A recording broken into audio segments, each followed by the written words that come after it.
So a little earlier, I made a little quick video about how people who like to honk their horns less than a split second after the light turns green behind you, beep beep, need to make that a New Year's resolution to stop doing that. I'm kind of joking, but I'm not. That's kind of messed up. But anyway, it's like they have their hand on the horn the whole time, just waiting. Do you do that? Anyway. The main purpose of this video is to talk about New Year's resolutions and to say to you, give yourself grace. Because they say, new year, new me.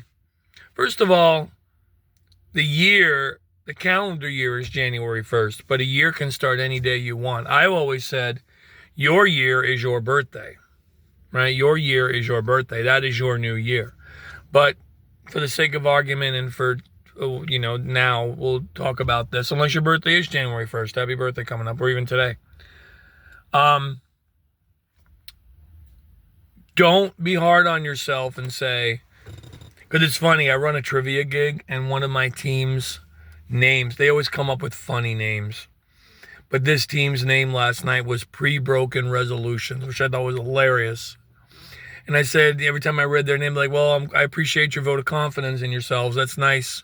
At least you're telling us you're not going to keep them. But here's the deal. If you have a list of resolutions you want to do this year, that's great. But please give yourself grace.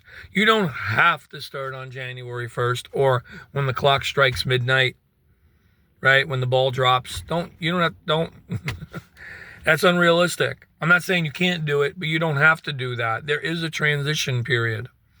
Like, for example, this year is a perfect example because New Year's is a Thursday.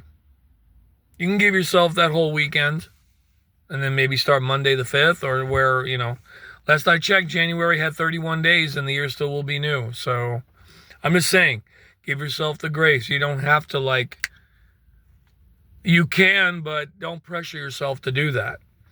You have to shake off the rust of the previous year. And I think we all do, So, yeah. There is a transition period every New Year. It doesn't have to be when the clock strikes midnight, January 1st. The ball drops in Times Square. Sinatra sings New York, New York. No, it's not about that. You can give yourself some time. There is a grace period. There is a transition period. And you'll be more successful if you do it that way. Doesn't mean you can't do it the other way, but don't be hard on yourself if you don't. You got this. Happy New Year.